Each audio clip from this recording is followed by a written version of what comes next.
vamos a nuestra última clase de Nietzsche. La última vez habíamos quedado definiendo qué era el espíritu libre, ¿no?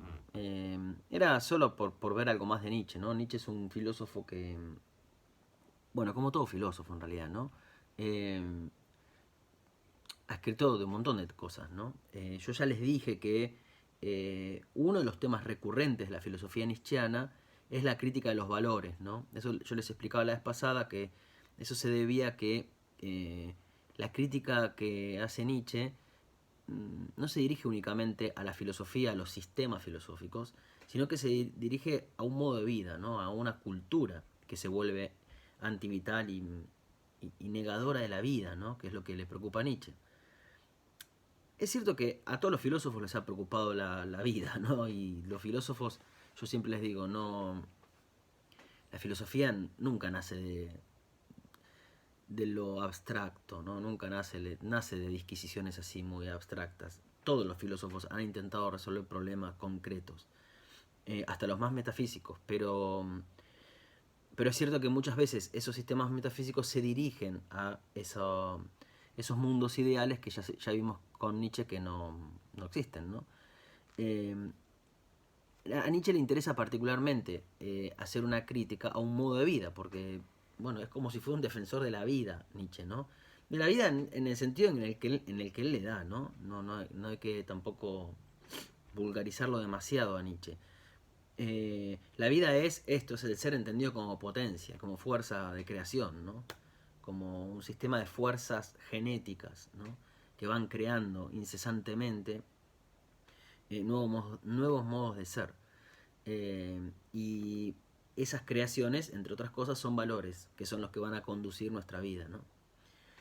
Bien, lo que voy a explicarles hoy, voy a centrarme en dos textos. En un texto de Nietzsche, que es un capítulo de Así habló Zaratustra, el primero, que es de las tres transformaciones, y después les voy a explicar, o sea, les voy a explicar ese texto de Nietzsche siguiendo unos conceptos de Mónica Cragnolini, que es una especialista, entre otras cosas, en Nietzsche, o por lo menos en una época era uno de sus grandes temas de especialización, ahora está creo que en otros mundos nietzscheanos, pero no hablando de Nietzsche, y que me parece que es bastante clara para entender este capítulo de las tres transformaciones, es bien didáctico me parece. Bueno, eh, podríamos pensar que ese axioma de Nietzsche que dice Dios ha muerto, ¿no? Ese punto de partida de su filosofía del Dios ha muerto, que es, bueno, no existe el arjé, ya lo hemos dicho, eso inaugura, por lo menos en su filosofía, lo que se llama el nihilismo. Nihilismo. No. Nihilismo. El nihilismo, ¿qué quiere decir nihilismo? En latín, nihil quiere decir nada. El nihilismo sería la concepción de que no existen sentidos últimos. ¿Sí? La concepción que dice que no existe, ahí está la nada, no existe fundamento.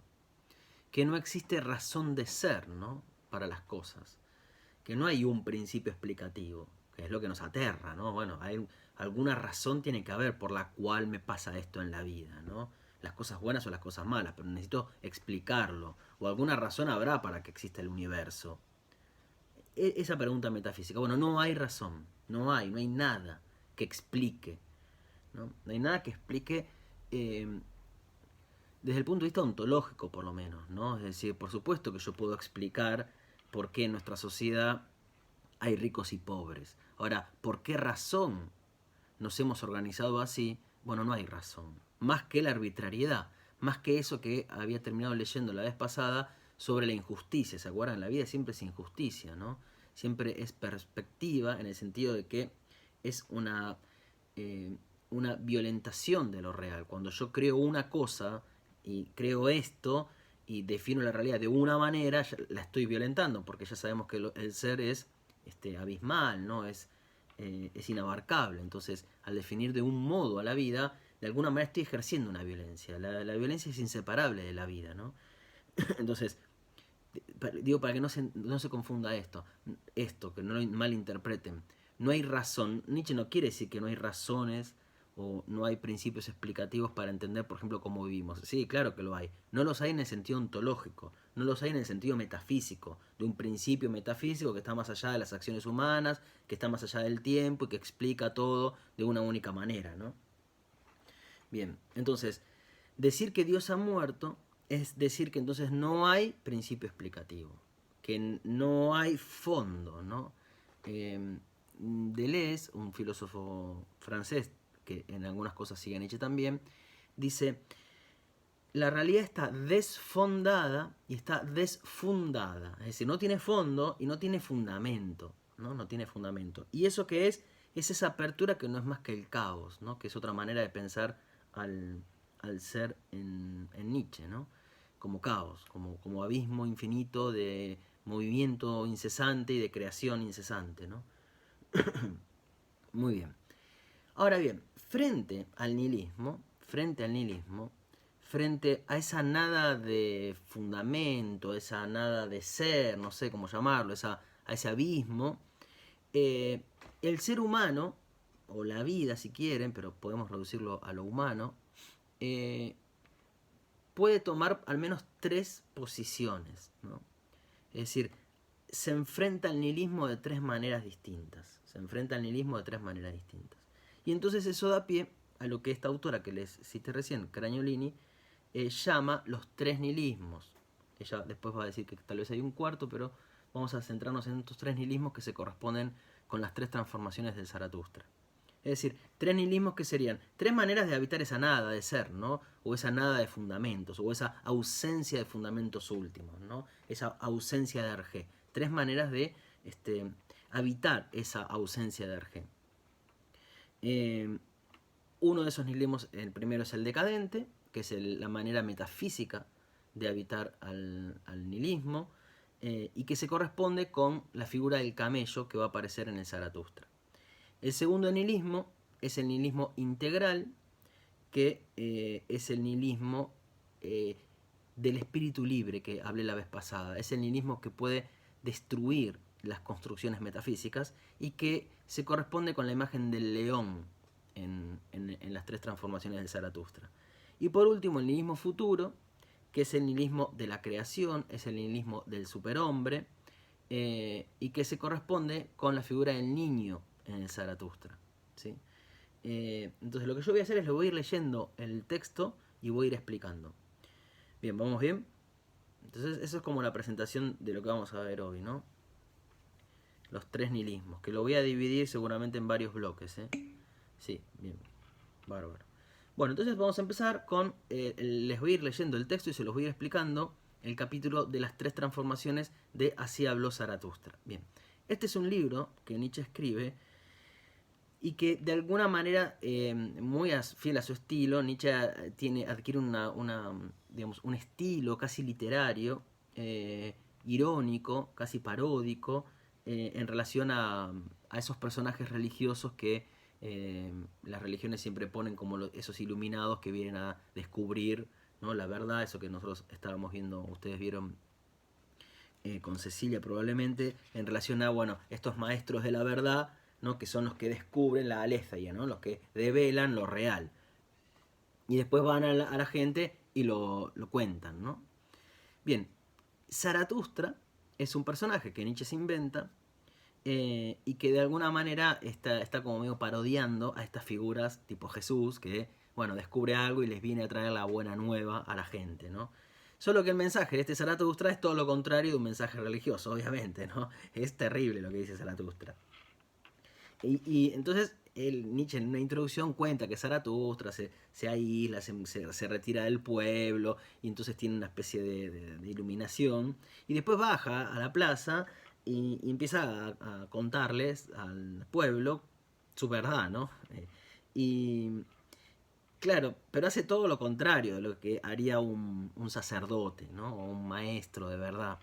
Porque lo que él hace es que no quiere convencer a nadie. Y cuando los discípulos que están ahí lo quieren seguir, lo quieren poner como maestro, Zaratustra los manda a pasear, diciendo, no me echen las bolas a mí, cada uno vaya a buscar la verdad que quiera. Yo no quiero que me sigan, ¿no?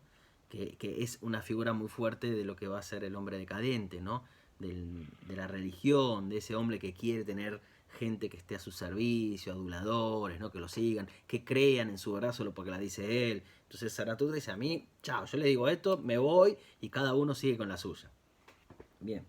¿Qué dice sobre este texto? ¿Cómo arranca este primer capítulo, que es como el primer discurso que da Zaratustra en el pueblo, ¿no? Y dice así, miren, 3 transformaciones del espíritu os menciono. Cómo el espíritu se convierte en camello, y el camello en león, y el león, en fin, por fin, en niño. ¿Sí? Ahí están los 3 nihilismos, ¿no? Camello, el nihilismo decadente. León, el nihilismo integral. Niño, el nihilismo futuro. Bien. Hay muchas cosas pesadas para el espíritu. Para el espíritu fuerte, paciente, en el que habita la veneración. Su fortaleza demanda cosas pesadas, e incluso las más pesadas de todas. Esto se parece, fíjense, a lo que vimos la vez pasada sobre el espíritu libre, cuando se preguntaba cuáles son los vínculos más sólidos, ¿no? Que nos atan más fuertemente a nuestra columna. Bueno, el espíritu decadente demanda cosas pesadas. Acá ya está empezando a explicar el camello, ¿sí? Que es el hombre decadente, es el hombre de la metafísica. Estoy explicando ahora con esto la metafísica, cosa que ya expliqué, ¿eh? Solo que ahora lo voy a hacer a través de este planteo de Zaratustra. ¿Qué es pesado? Así pregunta el espíritu paciente, y se arrodilla al igual que el camello y quiere que se le cargue bien. Para mí son las imágenes más acertadas, más certeras, ¿no?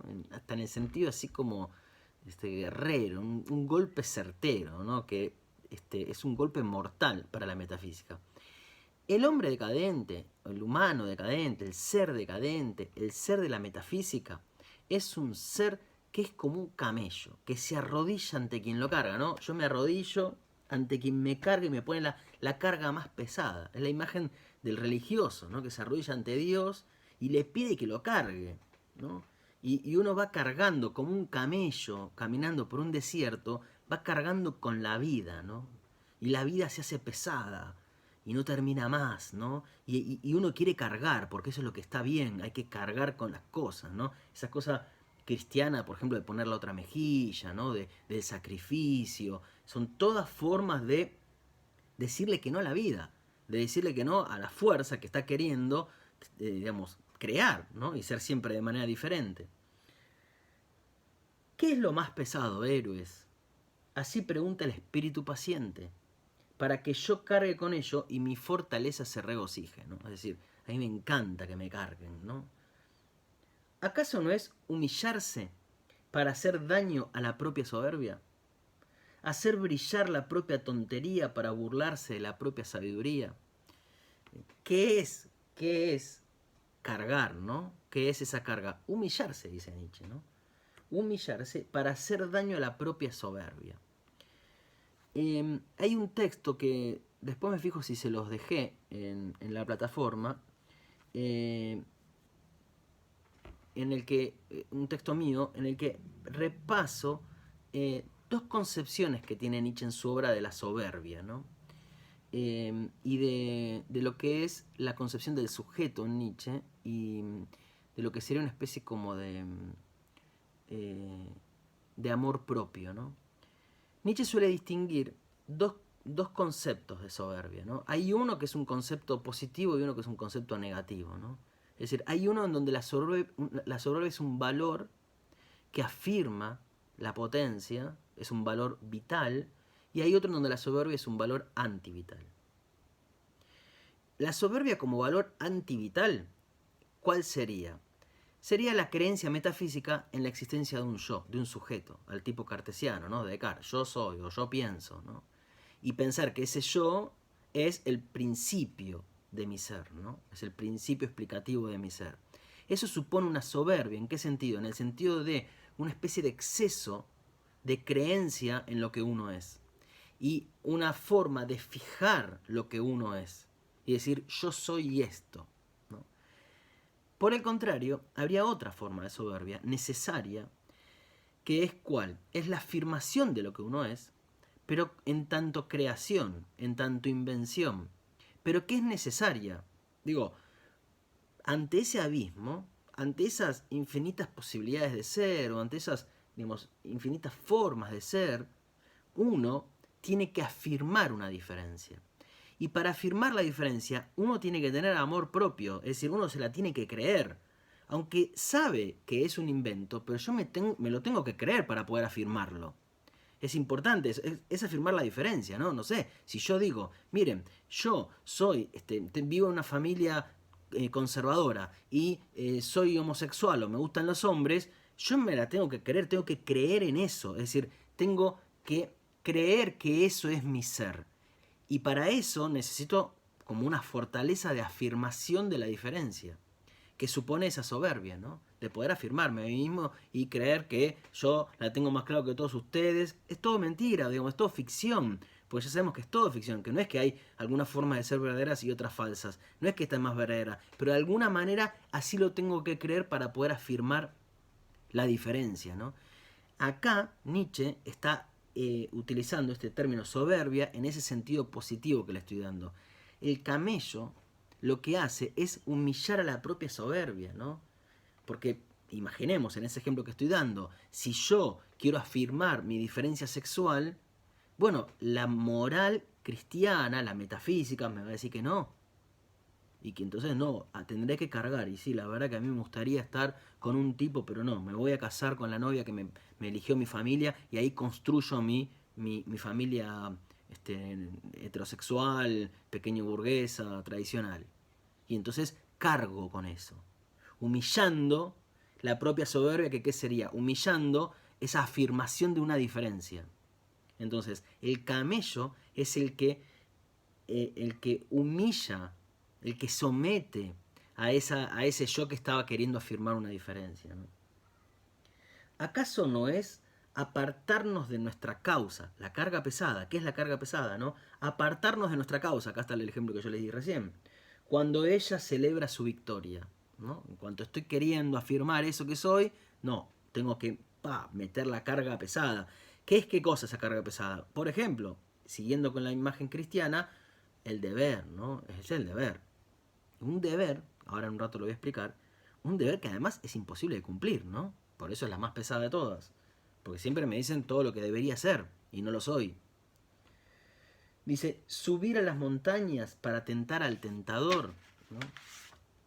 ¿O acaso es alimentarse de las bellotas y de la hierba del conocimiento y sufrir hambre en el alma por amor a la verdad?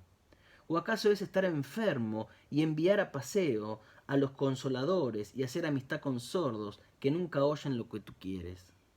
¿O acaso es sumergirse en agua sucia cuando ella es el agua de la verdad y no apartar de sí las frías ranas y los calientes sapos? No les voy a explicar todas las cosas, son metáforas, ¿no? Que en algunos casos se sabe a qué refieren, otros no tanto.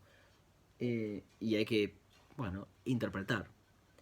¿O acaso es amar a quienes nos desprecian y tender la mano al fantasma cuando quiere causarnos miedo? ¿No? Son imágenes muy cristianas, por otro lado, ¿no? Con todas estas cosas, las más pesadas de todas, carga el espíritu paciente, semejante al camello que corre al desierto con su carga, así corre él a su desierto, ¿no? Este hombre decadente. Bien. Esta es como esta forma de humanidad, que es el camello, es este hombre decadente porque es el que aplana esos picos vitales, ¿no? Es la vida metafísica. Según Nietzsche, esta metafísica puede ser entendida, bueno, ya sabemos que es producto de la debilidad del ser humano, ¿no? O incluso, digamos, yo a veces, ya dije varias veces esta aclaración, yo pongo ejemplos de humanos, pero Nietzsche no se refiere solo a los humanos, esto vale para cualquier forma de vida, ¿sí? Hay formas de vida decadentes, de animales, de humanos, de vegetales, formas de vida decadentes. ¿En qué consisten las formas de vida decadentes? Formas de vida que, al no tener la fortaleza o al no animarse a afirmar la diferencia o afirmar el cambio, de afirmar ese instante como plenitud del instante, lo que hace es agarrarse de eso seguro, de lo estable, ¿no? Bien. Según Nietzsche, esta metafísica, o en la metafísica, se da un monótonoteísmo, no monoteísmo, ¿no? Es un término irónico para hablar de esa idea monoteísta que tiene la religión cristiana o judeocristiana, ¿no? ¿Por qué? Porque la metafísica, en definitiva, han sido siempre formas como de religión en donde se ha puesto a un dios, ¿no? Entonces, no sé, nosotros lo vimos. Descartes va a decir, yo pienso el coito, y al final eso es como haber puesto a Dios en el sujeto. Pero se trata de la misma historia, de una historia reproducida una y otra vez. Y es siempre lo mismo, y es siempre lo mismo, ¿no? Es decir, la metafísica es una historia monótona. Es monótona, le cambiamos el nombre a Dios, a Alá, al coito, a la idea del bien en Platón, y es todo lo mismo en definitiva. Se trata siempre de esa misma operación que reduce lo múltiple a lo uno y lo mutable a lo inmutable, ¿no? Y la diferencia a la identidad. Y es siempre lo mismo. Y la vida se convierte en monótona, porque es siempre la misma la vida, y eso es vivir, ¿no? Esa vida pesada que uno va cargando hasta su muerte. Monotonoteísmo. La segunda característica de la metafísica es la ilusión óptico-moral. La ilusión óptico-moral. Es decir, en la metafísica, en la filosofía o en el pensamiento, en la vida metafísica, se da la ilusión óptico-moral. ¿Qué quiere decir esto? Se da la ilusión, la ficción, ¿no? La creencia, que yo puedo ver, que yo puedo tener una representación, que puedo tener una imagen del fundamento de lo real, que es al mismo tiempo el fundamento de la moral. Esto es una vieja como alianza que hay en la historia de la filosofía y de la religión, que es creer que ser y bien son lo mismo, ¿sí? Que el ser es bueno, ¿no? Es la idea cristiana, pero esto se ha dado también, por ejemplo, en Platón, que habló de la idea del bien, que era el fundamento de la realidad. Para el cristianismo, lo explico desde acá que creo que es más fácil, para el cristianismo, Dios es el ser, con todas las características metafísicas que vienen de Parménides, que vienen de Platón, de la metafísica, ¿no? Dios, ser, uno, idéntico, inmutable, ¿no? Necesario.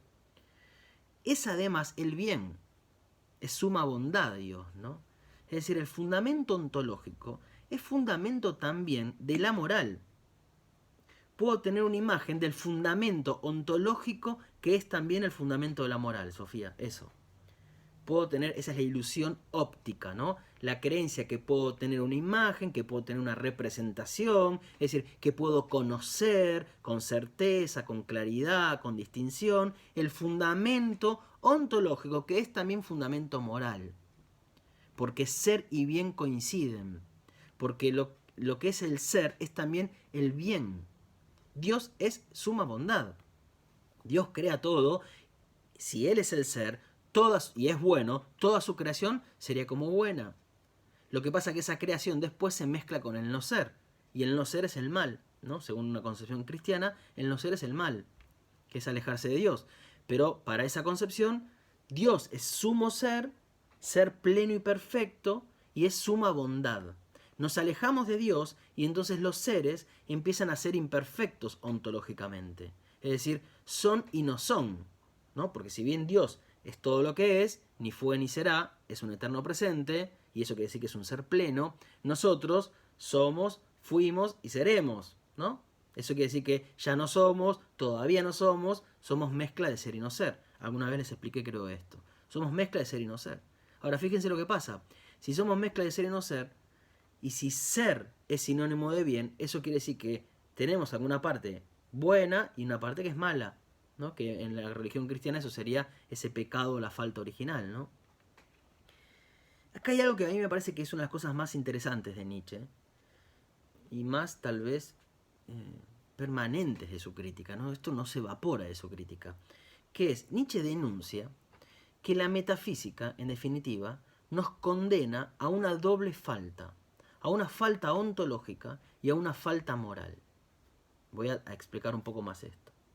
Lo voy a explicar con un ejemplo que siempre doy, a mí me gusta dar este ejemplo, podemos poner cualquiera, ¿no? Pero que es como de cierta inspiración platónica, pero el ejemplo no es platónico, que es lo siguiente. En una concepción metafísica, yo creo que alguna ya les di este ejemplo, en una concepción metafísica las cosas se definen por esencias, ¿no? Platón dirá por las ideas, que son como las esencias. Esta es la tercera característica de la metafísica. No, dije monótono teísmo, ilusión óptico-moral. Y en la ilusión óptico-moral se da esta concepción en donde la metafísica cree que puede tener una representación del fundamento, de lo real, que es fundamento también de la moral. Ahora, esta ilusión óptico-moral, que Nietzsche denuncia, ¿qué supone? Supone que nos condena a una doble falta. Supone que estamos condenados a una falta que es al mismo tiempo moral y ontológica. Voy a dar un ejemplo para que se entienda qué quiere decir esta doble falta. Ahí voy, Axel. Entonces, para la metafísica todo lo que es se define por esencias. Una esencia, una idea, largé. Para la metafísica, aquello que es una esencia, o en términos de Platón, una idea, un arjé, es un ser pleno. Es decir, es un ser que es ontológicamente pleno, puro ser, no le falta nada para ser. Ese es el ser perfecto, ontológicamente perfecto. Eso es un ser al que no le falta nada, es puro ser. Por ejemplo, Dios, es lo más fácil, ¿no? Dios sería un ejemplo de plenitud. A Dios no le falta, es. Y por eso es atemporal, porque de él solo puedo decir que es, ni fue ni será. Bien. Ahora bien, esas son las esencias. Las cosas reales, o para nosotros reales, ¿no? Las cosas de nuestro mundo, con las que nosotros tenemos contacto, nuestra propia vida, nunca son plenas. Porque somos y no somos. Es un poco esa concepción religiosa en donde el plano profano es siempre imperfecto, ¿no? Y siempre nos falta para ser plenamente, ¿no? Uno cree que había encontrado a la persona es perfecta y después de un tiempo descubre que alguna cagada tenía, ¿no? Siempre a las cosas les falta algo para ser plenamente. A las cosas siempre les falta algo para ser plenamente. Por ejemplo, el ejemplo platónico que quiero decir, o de inspiración platónica sería, imaginemos para una tradición metafísica, si nosotros queremos explicar las mujeres, ¿qué es ser una mujer? Ahí está Lara, está Luciana, están todas las chicas. Bueno, ¿cómo se explica eso? La metafísica, ¿qué diría? Bueno, ¿cuál es la esencia de la mujer? ¿Cuál es la naturaleza de la mujer? Platón diría, ¿cuál es la idea de mujer?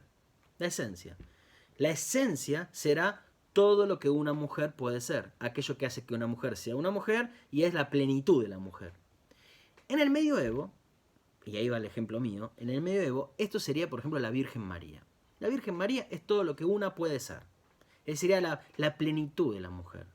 Eso es madre, virgen, ama de casa, vamos a reducir el ejemplo para que sea más sencillo, ama de casa y paciente. Habría otras características medievales de la esencia de la mujer, pero vamos a reducirla a estas cuatro. En esa metáfora que yo a veces pongo de la receta, son como los ingredientes de la receta, estos cuatro. Madre, virgen, ama de casa, paciente. Cualquiera de todas ustedes, si quiere ser mujer, tiene que participar de estas características, porque estas características son la esencia de una mujer, son las que hacen que una mujer sea una mujer. Ya están medias cagadas, porque madre y virgen. Bueno, para ser madre me tengo que acostar con mi marido. Marido, obviamente, porque eso es ser esposa. Y entonces imaginemos que alguna de ustedes, vamos a poner A de Ana, es madre, no es virgen, y sí es buena esposa y paciente. Bastante bien, se parece bastante a la esencia. Caso B, Beatriz. Es madre, no es virgen, es buena ama de casa, pero no es paciente. A veces le contesta a su marido, ¿no? No está tan bien eso. Está más abajo. Más C de Carla. Es madre, no es virgen, no es buena ama de casa, no sabe cocinar y no es paciente. Qué feo. Más abajo todavía, está más lejos. Y ni hablar si yo pongo, no sé, D de Daniela, que es madre, perdió la virginidad, es soltera, no es paciente y es profesional. Bueno, eso ya es como si yo estuviera haciendo, como el ejemplo que había dado alguna vez, creo, un bizcochuelo o un budín de limón y le meto chocolate. ¿Qué tiene que ver eso? imaginemos una mujer que no sea madre, que no sea esposa, que no sea paciente, que no le guste cocinar, y que es profesional, y que es lesbiana. Y bueno, qué sé yo, ahí ya no hay características de una mujer. No sé, no quedan rasgos femeninos. A partir de la esencia se abre todo un mundo jerárquico de seres que se definen por lo que les falta. Y la metafísica, como postula esa esencia, ese ideal, más allá de la naturaleza metafísica, nos condena a nunca ser como ese ideal y por lo tanto estar en falta. Y siempre nos va a faltar algo. La metafísica es terrible, es perversa, porque nos obliga para ser a estar en falta. Porque yo no puedo cumplir nunca todas esas características que es la Virgen, que es un ser excepcional la Virgen. Los humanos no somos así. O no sé, y con todo, ¿no? Yo no debería, no putear tanto en clase para ser mejor docente. Y uno debería, si quisiera ser, bueno, para ser mejor varón, yo tendría que llorar menos y poder acostarme con cualquier mina y que no me interese, porque eso hace un varón. Y yo debería, y uno siempre debería alcanzar un ideal que es inalcanzable. Y que por lo tanto nos condena a una doble falta, que es mi ser no es tan pleno, porque yo que soy mujer y no puedo ser madre, ay, me falta, no me siento realizada como mujer si no soy madre, mi ser no es pleno, o yo como varón no me siento plenamente varón, porque la verdad que no me gustan tanto las mujeres, entonces estoy condenado a no tener como una plenitud en mi ser, también tengo una falta que es moral, porque está mal eso además, porque está mal ser madre soltera, o está mal ser lesbiana, o está mal que no me gusten tanto las mujeres. Eso está mal porque es una falta moral, porque en la metafísica está esta alianza entre ser y bien, una concepción del ser ideal que es inalcanzable para lo que es la realidad en definitiva, que es esto, que somos nosotros y cualquier forma de ser. Entonces estamos siempre como detrás de algo que no es, porque ese ideal Dios ha muerto, no es. Entonces nosotros sometemos nuestra vida a la nada. Entonces Nietzsche va a decir que la metafísica es la voluntad de nada. Es la voluntad de nada, es un modo de vida que busca la nada, que busca negarse completamente. Bien, entonces ahí tenemos el camello, ¿sí? Esa es la metafísica. Sería el camello en esta primera transformación por la que puede pasar el ser humano, ¿no? Muy bien.